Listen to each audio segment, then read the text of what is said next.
Hey, what's up, Jack? Thank you so much for joining me on my show. I really appreciate your time. Thanks for having me on, mate. Appreciate it. Yeah, absolutely. I want to get right into it. You've been really open about your journey from basically productizing yourself. I know your company has visualized value, and I'm going to let you talk about all that. But what I'm really interested in, at least the conversation to start off with, is that journey of yours. It sounds like from reading your words, but also from some assumptions that I've made by myself with some of that hmm experience. You get into the design work, you start freelancing, you're into the agency work. Next thing you know, there's 15, 20 clients. They're all nagging at you, breathing down your neck, and you say, you say to yourself, like, there's got to be a better way, right? hmm So please, with that opening, please just go with your journey and how you got on the road that you're on now. Sure. So I'm probably close to a decade in at this point from my first, what is it now, 2020? Yeah, I graduated university in 2010 and had a opportunity to come out to New York with a few friends of mine. I went to school in the UK and actually just maybe a week before I took off, I was like, I should probably like send a few emails and see if there's anybody in New York I could link up with when I get out there in the graphic design world. I just graduated with a graphic design degree, so it felt Mm, like see what's going on across the pond in the world of graphic design, and just fired off 100 emails maybe to like Craigslist ads needing like graphic design help just to go in and speak to people. mm. And one guy got back to me. He's like, I like your work. Come in for an interview and we'll see if we can make this thing happen. And met up with him. He started a 5, 6 person little creative agency in the west side of Manhattan. And I met up with him. We had a chat. He liked my work. He's like, all right, let's do this officially. We'll get you the visa and stuff, get you over. And he's kind of my introduction to the design agency world, like a mix of massive clients, little clients, but it was very chaotic, totally chaotic as all agencies tend to be. And yeah, that was like pure play graphic design role. Loved the exposure to all the different problems early on in the career. I think that's like one of the fundamental things that's attractive about the agency world is like different Right, problem right. every day, different people to speak to, and Hmm. it's like really engaging early on in your career. So I hopped around maybe 7 or 8 uh, agency jobs over the course of the next 7 years. Worked in house at a brand that I'd worked with at an agency. Worked for a tech startup for a little while. Worked at Bloomberg for a year. Um, and yeah, about 7 years in, I was like, maybe I've got a good enough hand on this agency game that I could do it myself. A lot of that, I think, came from getting to a point in the journey where I'd started to get exposed to the financial side of the agency. So that was kind of shielded from me up until, Sure. you're in those conversations 5, 6 years in. Obviously depends on where you work, but that was my experience. And seeing like what they're charging for what we're doing, I was like instantly like, wow, the napkin math in my head. I was like, I'm getting paid this much and you're getting paid that much. And I know that the primary deliverable or a bunch of the value is in the stuff that I'm producing. So arrogantly, I was like, I'm going to do this by myself. Right. So I bounced out, got the LLC set up, had a conversation with an old account manager at an old agency who referred me to a client of theirs that was leaving them because they were too expensive. They're like working with an 11,000 person agency, and total long shot. He's like, let me do an intro to you and see if they're interested. Right. So I put the pitch deck together and all this stuff, managed to win that business. It's a big car manufacturer, and it was all sorts of stuff. I was like shooting ads, writing emails, building web pages, doing everything. And I'd kind of set the expectation that we were an alternative to this massive agency. So their expectation was like, we can email you whenever we want. We could call you whenever we want. If we need a project doing by this afternoon, you're our guy, right? You're the So guy. that was yeah, 3 to 6 months of just like complete carnage, like trying to maintain the illusion that it was just like a corporate agency. Yeah. And it was just totally nuts, man. Like 18-hour days, etc., etc. Then like kind of went the opposite direction, stayed in the agency game, still doing a bit of work for them. But like after that, like initial storm calmed down, I was like, let's work with smaller businesses. Maybe we're going to have a better run at this. And I say we, it's me at this point, have better run at serving smaller businesses because, you know, they're more empathetic to our size and all of that kind of stuff. But, you know, same scenario, maybe even worse, honestly, because they have more skin in the game and their expectations are higher. And if you don't, if you aren't available every second of the day, it's like there's always a house on fire, right? If there's there's a term a friend of mine always used to use, it's called the savior CMO. It's like if you work with a really small business and you're like on the hook for marketing, so much of the growth of the company is like that responsibility is kind of transferred over to you. A lot of people have the expectation that marketing is going to fix every problem in their business. And as you probably know as well, there's a couple other things you have to have in order for that to be, for marketing to be as effective as it can be. So again, just going through like these, like solving different problems, getting acquainted with different teams, like skilling up in different areas, hiring different freelancers, and just carnage basically. And I think at one point we just decided like the only way to grow this is to hire more people, right? The only way to get this past, like in its current form, the way we're winning business and the types of people that are approaching us, the only way to do it is to hire like more people that can fulfill on the project management side, on the creative side, on the strategy side. And I just was not really interested in that, honestly. It wasn't even a case of not believing that that would solve the problem. I think it would, to some extent. It would It's keep just a whole the new business set of running. problems. Yeah, it's just a whole, yeah, exactly right. Like managing people, being responsible for people, like asking people to care about this thing as much as you care about it. It's just like a really, if you're not completely invested in every problem, I think that, like you said, just presents a whole nother set of issues that I didn't necessarily have the skill set to solve either, and didn't have the desire to build the skill set to solve. So, yeah, this was maybe 18 months in at this point, just trying all these different models and pivoting to like, let's exclusively work with these types of people. Like at one point I was like, let's just work with recruiters and do, because I had experience at a recruiting startup, let's build a set of deliverables specific for that. And turns out I was not interested in the problem. So it wasn't a great use of time. And then just eventually, stumbled on this idea, like completely burned out at this point, and read the if you read the Naval tweet storm, How to Get Rich Without Getting Lucky. I've read about half of it. It was way longer than I thought it was going to be when I started reading it. So I know exactly what you're talking about. I got about halfway through. Yeah, I just like, it was like this serendipitous thing of like I was marketing on, I think, Facebook at the time. I was in this like pretty insular marketing environment. And then like I'd somehow found my way onto Twitter and I started reading this thing. I'm like, wow, there's some like really interesting ideas in here. And I think that like connected a few neurons that had been drifting too far apart for a long time. And it was like, you know, look for something that, you know, you do better than anybody else, and, you know, build a recognizable body of work that starts to create demand, as opposed to just constantly responding to whatever anybody emails you, right? Sure. And then just retroactively looking back at the type of work I'd done, the clients, or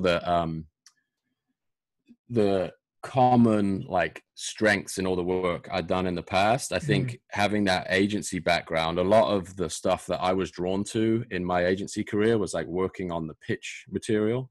So all the documents that would sell the work into the client, like articulating strategy and like, this is your market share. These are, you know, these are the things that we need to do in order to move you from this place to this place. So it's like putting visual, like articulating abstract ideas visually in order to sell agency services. That was kind of obviously not what we were selling. It was what we were using to sell them a deliverable. But you were good at presenting it. Yeah. So I got to that point where I was like, yeah, there's value in this. And even in my last couple of agency jobs, that was kind of, you know, my role was just show up, win the work, come back, build the next pitch, win the next piece of work, and then hand the work off to somebody else. And it's like fun, exciting, and obviously really draining to like keep learning the nuance of every industry you pitch for. And if you're in a massive agency, that's like a crazy loop. So with that in mind, it was like I discovered these new ideas and started to look back at experience. It was like, maybe there's something here where we could at least narrow our services to like pitch documentation or like the visual articulation of complicated ideas. And that was when I just like started thinking about how could I like attract people to that idea, or how could I like prove to the market that I had this skill. And that was kind of where the insight for visualized value came from. Is like, not everybody's gonna like get excited about a pitch deck about the supply chain company, right? Like you post that up. If you're a supply chain company, maybe that's interesting to you, but otherwise, like, how can you just communicate that you have this ability? So I was like, well, let's just find ideas that everybody can appreciate, or that are more widely recognizable and more widely applicable, let's say. So it could be, some business concept, some old Stoic philosophy, some, marketing principle. How can you visualize those as a way to explain the fact that you have that ability? So that was where visualized value was born. It was like, let's do this as a lead magnet for clients that we want to help make these like visual story deliverables for. And it just got some traction, just kept going after it, more and more and more content out on the front end. And it did attract some consulting clients, did a bunch of work. Some of it was like pitch work, but there's also people started to recognize the value of that in their marketing assets as well. It's like, I want to be able to explain. We get people like wealth managers and technology platforms that have really complex and like very hard to articulate ideas. Like if you can put a visual to that, their customers are like, oh, okay, now, you're trying to deliver that epiphany a little bit more efficiently if you get a little visual together for it. So did some consulting work, then just the front end of visualized value got built up as a result of that. And then a couple of other things happened as a result of like building a consumer audience in commerce. So when did it get to the point when you realized, like, there's always that pitch, that jumping off point, right? Where you say to yourself, because I didn't realize about your story. And that's why I always try to start with the story, because there's more nuance to figuring it out. It's not like one day you had an agency and you said, you know what, I have this skill, click, I'm going to productize this one very particular skill. Like you presented an idea. Someone said, oh, that's kind of cool. Another person said, oh, that's kind of cool. You spoke to somebody that has like a, like you said, a real complicated service or a complicated product that you realized, I can sell this much more easily if I put a visualization behind it. So when did it get to the point where this agency / consulting / like front end kind of half service, half product thing turned into a full on, what visualized value is a brand and a membership, and like I have my own thing now? So I think there were a couple of moments or a couple of catalysts along the journey that like ticked it further and further towards that. The first, I think, is like building up the social accounts of the visualized value assets to like critical mass. So when you're at, and I don't remember exactly the amount, but a few thousand people, it's like, wow, there's something really here. And I think with a format like that, or with constraint like that, it's like, okay, so now really the limitation on growing this is me being creative enough to continue the series, right? Like if I can continue to produce 5 or 6 of these a week, then the growth of this thing should continue. Like you have an indication that the market's interested in it.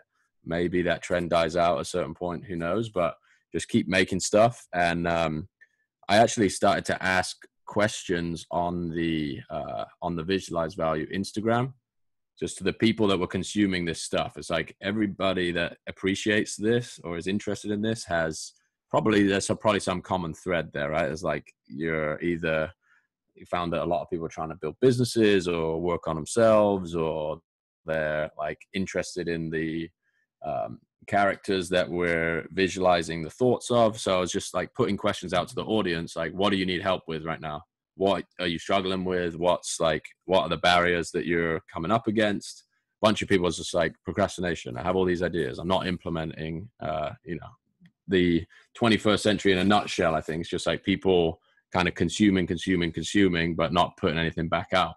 So was literally one morning, just had this idea. I was like, I've been using this like organization system for a while, like that I had made from a bunch of different like books and techniques, and just kind of taken the bits of it that work for me, like planning out the day, and here are the couple things I need to check off.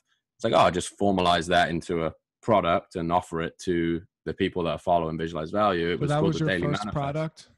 Yeah, it's this PDF. That checklist? Very cool. Yeah. And that kind of, I mean, there was probably 2-3 months of just selling that. And I think we got it up to $19 maybe, with a community membership attached eventually. We didn't initially launch it with that, but I think the sort of light bulb went off when you get feedback from people that this is working, and they've like been able to see some traction in their personal life as a result of using this thing. It's like, what happens if we get the people that are all using this tool together? So, maybe they could talk about what worked for them, or they can give us more feedback on what they'd like to see. And like, there's just this, I think that's almost an accidental component of building a community that like jives together. Is like they all have this one tool in common, or they have this one idea in common. And that was like, we did a WhatsApp group, then a Telegram group, then a Discord thing. I just jumped around all these different places and was sending emails to everybody in Shopify that had purchased it, like, join this thing, we're going to try and get it. It was like so informal and not really it wasn't even thinking about monetizing it at that point. Just like keep selling the PDF as like a literally beer money at that point. It was like $100 a week or a couple $100 a week. And then eventually like started to just keep formalizing it. It got into Slack, and it's like, okay, let's make some channels and some structure. And we learned a lot more about the types of people that were in there. And then, then it became this thing where it's like, oh, we can really like start to build on this and offer these people that all have either similar goals or facing similar problems. Like, what resources can we build for people? So again, like put more fidelity and structure around the community itself, and then started to build like a resource library and do weekly calls where we just take input and questions from whatever people are doing. And I think the model of what we're building is interesting to people that are trying to get on that same trajectory of building things they're interested in and attracting similar people to support that pursuit.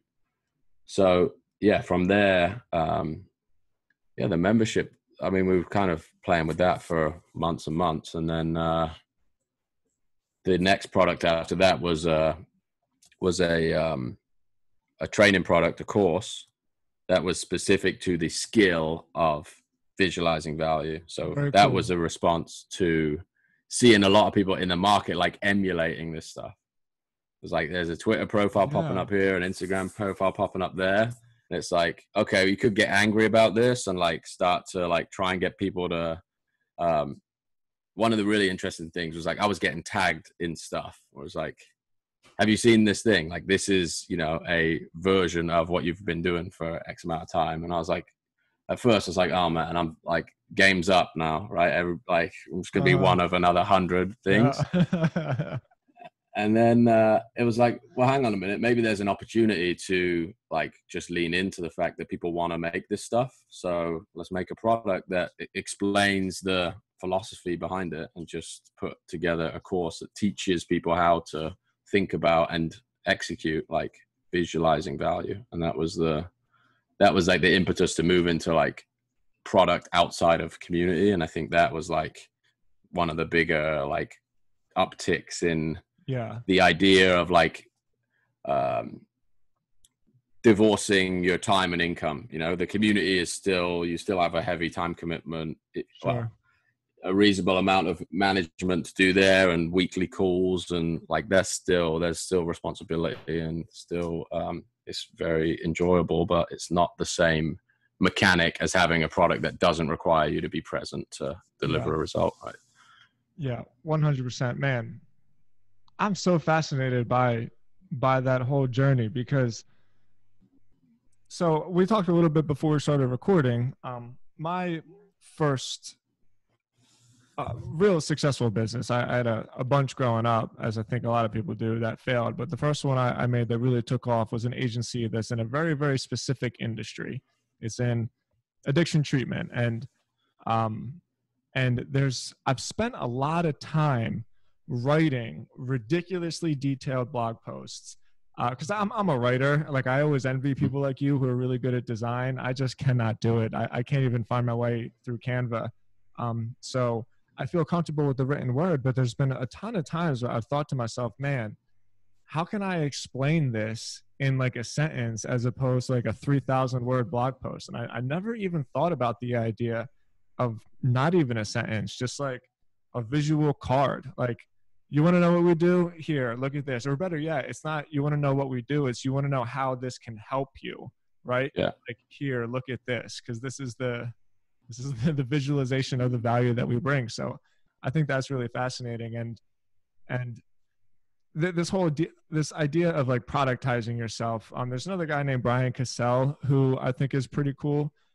He did something very similar, except it's a lot more along the lines of actual like productizing a service, Mm-hmm. like just making your services like very cookie cutter, so they have more scalability. But I think your model is even more scalable because you're taking the shit that's in your head and you're creating a product out of it.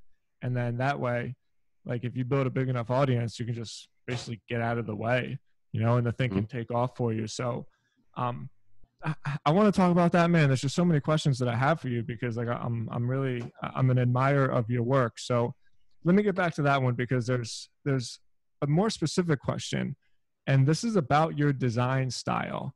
Were you like, if I'm scrolling through Twitter or something and I see something that you make, I instantly know that it's yours. I wouldn't know exactly what the terminology is. I think it's like vector, right? Like you use a lot of lines and a lot of Yeah. little dots, and I don't know how you came up with that. It seems like that was intentional. Like that was an intentional decision you made to create this, let's call it this vector style and like make it yours. So I do want to come back and talk about this idea of like scalability, but I'm just dying to know, like from my own personal selfishness, like how did you come up with that idea? I think it's so cool. So thank you first. I appreciate it. And the idea in retrospect, like analyzing that decision was, Yeah. there's a Tim Ferriss idea. He says, make one decision to save yourself 1,000 decisions. I think as a designer, the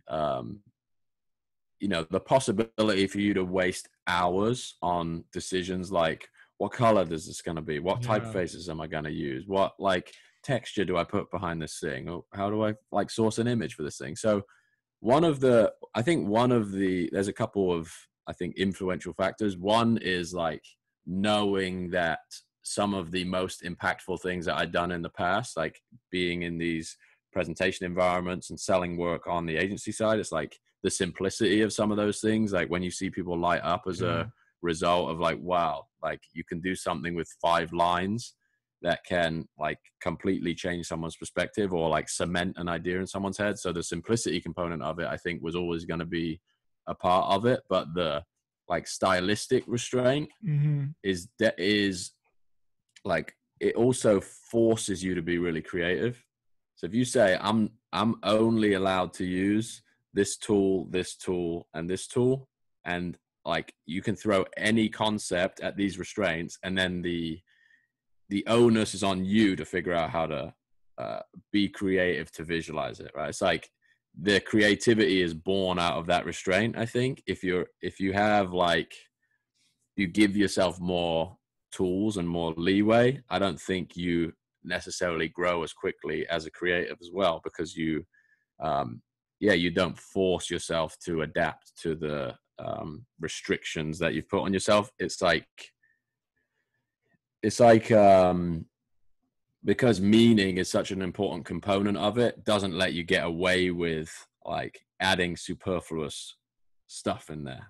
Right? Like every element on the page has to communicate something. How can you like best restrain yourself to that? Like, you know, you're only allowed to use vector shapes and this typeface. And then for the recognizability component, it's like just pattern interrupt and branding, right? Like every single time someone like yourself sees it, even if someone's imitating it, because we've been doing it for longer, I think it still grows the recognizability of visualized value. At least that's been the case so far. Yeah, pattern interrupt. That's like a really good way to put it. It stops you from that regular thing that you're doing every day. And I love that idea of restraint. There's this idea that I've had, I can't remember where I learned it from. It's been years. And the idea is, if God can be everywhere, see everything, and do anything, what's the one thing that it lacks? And it's restraint, it's limitation. And it's the idea that like beauty is born in this idea of limitation. And so I totally, I created my blog, which is my brand, excuse me, completely whiteface, because I just like words, and I just like words on a page. And so I thought to myself, I don't need to have all these fancy designs. Like, this is my message, and I'm going to restrain myself in this way so that the content is the deliverable, as opposed to, like you said, like all the superfluous things that are coming around from the end. So I really love that, man. Yeah, and we're just in a world of the superfluous right now as well, right? Sure. Just more and more noise every day. So anything I think you could do to break that seems to resonate with people. If you can, just it's like value per square inch. I like to think of it as well. It's like the density of message that you can like convey. Like that's really the measure of like great communication. I think how much you can say in the most condensed format, whether that's words or images or video, whatever it might be. It's about how much you can pack in.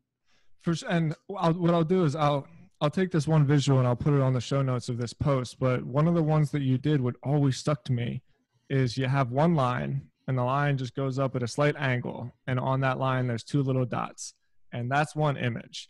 And then the other image, which is adjacent to it, is like a J-curve line. And every time the line breaks, you see these little dots. And it's basically everything that we talked about in the most simplistic visual viewpoint, where you only use like straight lines and dots, right? And it's like the message behind it is like, holy shit, most of us are here. Where if you take for people listening, go to the post and you can see it and you'll check it out. But if you take the line that grows statically, right, that grows linearly, and you take that your entire lifespan, okay, you had this entire lifespan and you grew like twice as much. Or if you take this J-curve one, it's like, damn, you grew exponentially. And like that's your whole entire brand and messaging in two images that have nothing but lines and dots. Like that's so dope, man. For real, that's so sick.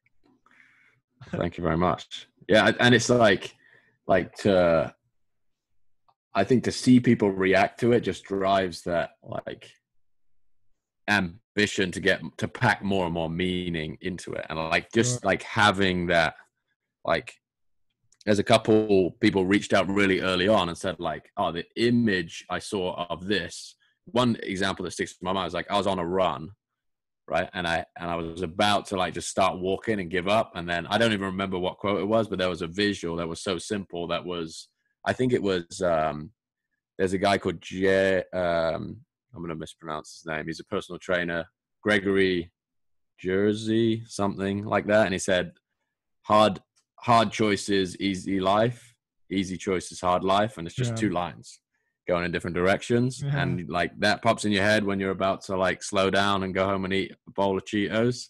Like, I'm going to carry on. I'm going to hit the rest of this run up. So like some of those ideas, being able to, like break through and interrupt the pattern of, I like to think if that was written above and visualized below, you have that much more, you have a higher chance of like transferring that idea to somebody if you put an extra layer of communication on there. Totally agree. Yeah, like I could ride on this subject for a while just because it's difficult in the world that we live in to really separate yourself, where so much of what people say is basically just the same thing recycled, you know. And personally, like when people talk about originality and authenticity and stuff, I don't really know how I feel about that, because sometimes I think I like Seth Godin's line on that, like being authentic isn't actually the case, because like the authentic version of you would tell you that like I don't really feel like listening to your problems right now. Like what you want to do is you want to be professional, and the Mm-hmm. what a pro is somebody that like shows up and continues to show up and continues to show up. And when I look at the work that you do and I think about what it is that has made you really grow, I mean, like your brand is killing it, man. I don't know how long it's been, but what I've seen in the last 9 months is where like a big trajectory of your growth has been. And I think that's just been a I think the catalyst for that has been your like ability to execute, because like you continuously create and you continuously stick to your brand and you continuously execute on these really, really simple ideas that we've talked about. So yeah, let me stick on that one for a little bit. Is that innate to you? Is that like, do you come from a blue collar family? Is that like a personal decision that you've made to just show up every single day? I think so. I mean, yeah, my parents are both in the military, and my dad's an engineer. My mum's a nurse. So My mom was a nurse too. yeah, They're tough people. unbelievable. And Yeah. like, yeah, I think even when I was a young kid, like I would take work just if I could get it. You know, like I was worked at like sweeping the floor at hairdressers, worked in an industrial shredder, worked like building sites, just any work I could get my hands on. And then when I realized like, oh my, someone's going to pay me to sit at a computer all day and like make stuff up, like, you know, draw stuff on a computer. It's like, you can make money doing that. I'm going to do this. I just poured my energy into that. And I think, you know, there's also some like, I heard this term somewhere. Someone did a TED talk on this. It's like optimistic paranoia. Mm. Like people who have like a little bit of I definitely have a little bit of there's a little bit of fear that drives the constant I know production. exactly what you mean. Yeah. Yeah, Optimistic it's paranoia. totally not. Yeah, it's totally not. It's not uncomfortable necessarily, but it is like you wake up and you're like, man, I need to get something done today. Like if I'm like away from whatever I've been doing for 2-3 hours, I'm a little bit like, oh, I need to check on that, see how it's going. It's like, it's definitely not the most zen situation to be in a lot of the time, but I think it's responsible for, okay, I could like not do something today and not post something today, not write an email, blah, blah, but tomorrow I'm going to wake up and be like, why the hell didn't I do that? And especially when you have, I think there's some perspective that I'm giving on that that's like maybe hard to understand when you don't have the machine that gives you that feedback so quickly. You know, like I was doing that for a couple of years before this, and it's so much harder to just do it into the void. When you have like, when you post something, you get like ding, ding, ding, ding, ding, ding. Every time you post something, it's like, that is a really easy thing to get into like an addiction loop of Mm. almost, you know, like a positive addiction. So that's a real advantage when you get scale. Like I think I think it's called the Matthew principle. It's like the advantage keeps accruing to the person with the advantage. Yeah.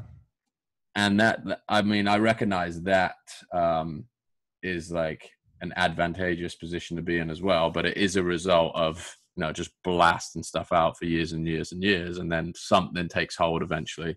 But yeah, some like fear of not doing enough is always there. Like I think the agency culture breeds a little bit of that in you as well. It's like really feast famine, like pump stuff out, and like, yeah, I think it's just a like a kind of stressful, high frequency environment too. So you Mm. just get that bred into you a little bit. Yeah. It's so comforting to hear other people talk about that. So let me ask you this, like, do you get uncomfortable when you are trying to relax? You know, when you're like, I just need to For chill sure. out, Yeah, yeah, right? yeah. No, I'm not good at relaxing. I'm terrible at relaxing. Yeah. Yeah. I think a couple of years ago when I was in the agency business, I would have found it much easier. But when you have this thing where it's like, you know, like you feel like you're sacrificing potential almost by not doing anything. And you have to get the balance right of like, if you're burning yourself out in service of, just hitting an arbitrary milestone, I don't think that's Yeah. helping you either. But for sure, it nags away at you, especially when you've kind of figured out some aspect of this exponential piece where it's like every time I'm not doing something, I'm sacrificing some sort of upside. You're Mm. not recognizing that, this vehicle that you've built, if you really, if you can be really conscious about the benefits of it, then it actually gives you more free time.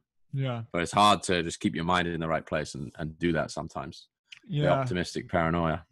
Man, totally. Like when you said that, I knew exactly what you meant, because for me, everyone who listens to my podcast know, like I've struggled with like real addictive tendencies for my entire life, and I've been able to hone that into entrepreneurship basically, which is why I feel so Mm. passionate about this, because it's like it gives me something to focus on, and it gives that little monster like a direction to look, Yeah, yeah. right, and think like this is something that I can give to the world as opposed to take from the world. And so I always feel this real sense of responsibility and this real sense of like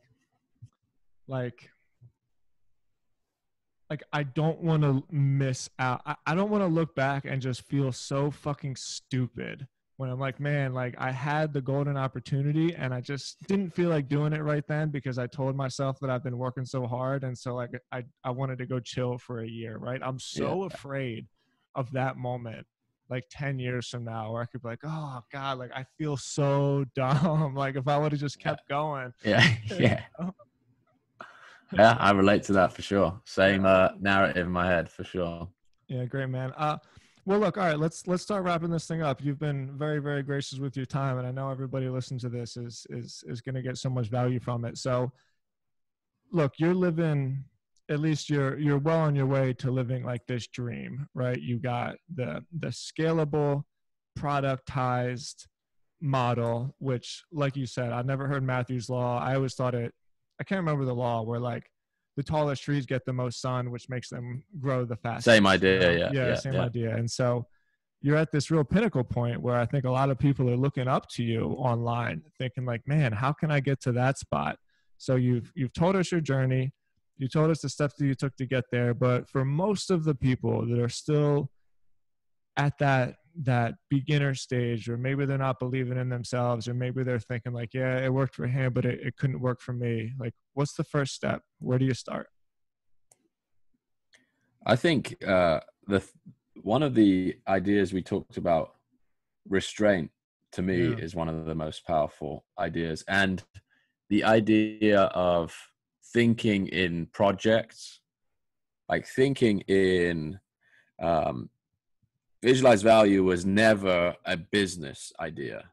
It was like, how can I combine these things I'm interested in with this skill that I have? This is another thing we didn't get to, but I've been thinking a lot about how you improve a skill. And I think like some of the stuff we talked about, like positive addictions, is kind of combining something that you are irrationally interested in, or more interested in than the majority of people, that will drive you to produce. So I think that is like a really important thing to like, can you, regardless of the commercial application or what you deem to be the commercial application of something in the early stages, it's like, you just need to find something that you can get, like, this may be, I don't know if, like, you need to be able to get addicted to producing work in the context of a project. Yeah. That to me feels like the advantage that I've had in this situation, is like the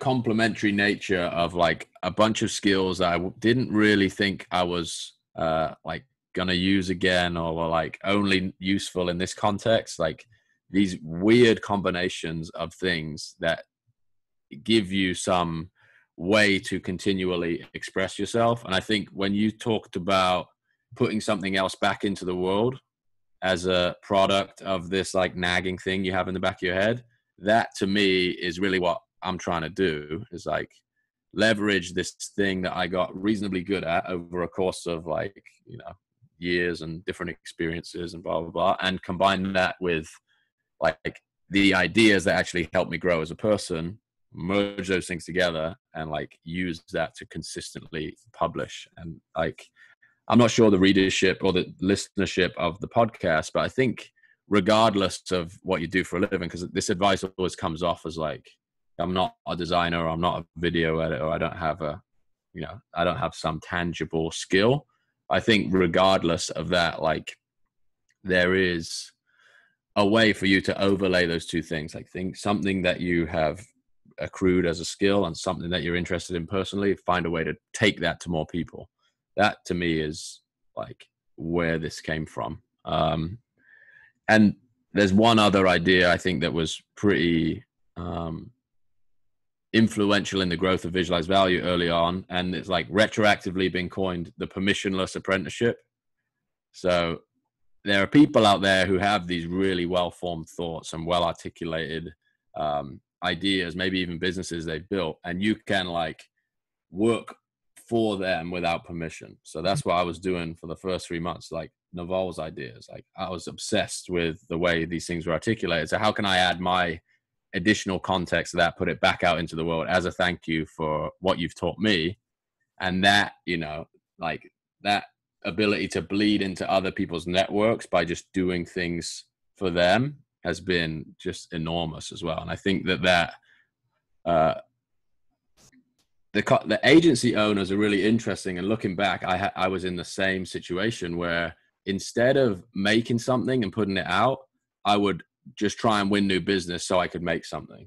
So I spend so much time focusing on trying to get new business. And if I'd have just translated that to like building something and sending it to someone and say, hey, can I essentially put your name on this and you can buy it from me? That is like the shift in thinking where you can create demand for something that you're interested in doing versus just, hey, I'm a marketing agency. Who needs marketing work doing? Yeah. So really like bizarre, I don't know, a tendency that like you get this blindness as a practitioner that you don't want to do any work until someone signed a contract with you or agreed to work with you. But the work is the thing that people get interested in. So it's like, find a way to do the work first in a way that you're interested in it. And that will generate the demand that allows you to actually execute within like within the boundaries and the restraints that you set. Like if someone wants to work with Visualized Value as a consulting client, like they've already qualified themselves. They want what we're doing. Like they're not going to come in and say, hey, can you actually like, I want that color and I want this, you know, this photo in the background. It's like, no, like you self-selected based on the work that we're putting out into the world.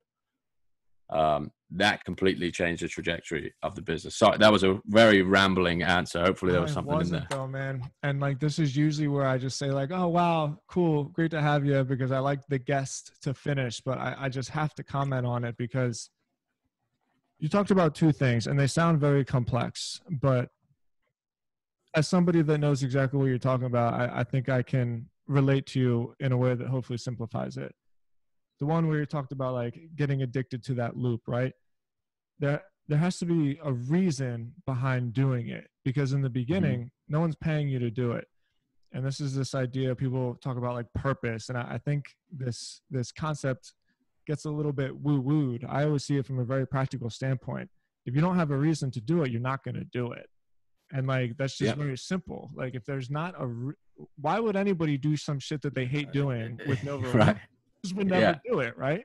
Yeah. So you have to align that. And then on the second standpoint where you talked about like giving back, my experience was very similar. I built, I own a pretty large website called Sober Nation. It's a big media site for people that are in recovery. And awesome. I got the idea to do it from a guy named Brian Clark. He was the founder of a website called Copy Blogger. And it's probably the largest website in the world for copywriting and like online written word marketing. And the That's exactly what I did. I honestly like approached my blogs as a way to pay homage to Brian. And I never met the guy before, Mm. because he was basically doing that. His work wasn't a thing to get paid for. His work was a thing to give to the world.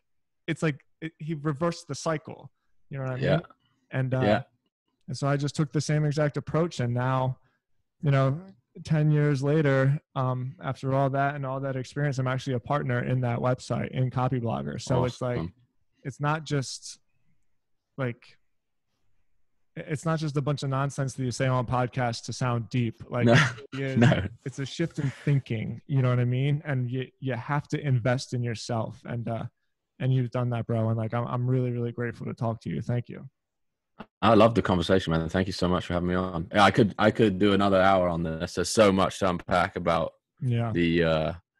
Yeah, but I mean, it's just great to hear that same mechanic has had, the same effect essentially. Like regardless of the subject matter, it's about the way you think about it and the faith you have in like continuing to produce this stuff because it matters to you. For sure. And it comes back around eventually. Yeah, agree totally. Man, Jack, thank you so much again for your time. I really love talking to you. I really hope we stay in touch. You're on Twitter, Jack Butcher, visualizevalue.com. All of it's going to be linked in the show notes. Anywhere else people can find you? That's it. No, you'll find everything there. Appreciate it. Great. Thanks again, man. Really, really had a great time talking to you. Let's do this again. Me too, mate. Yeah, thank you. All right, Jack.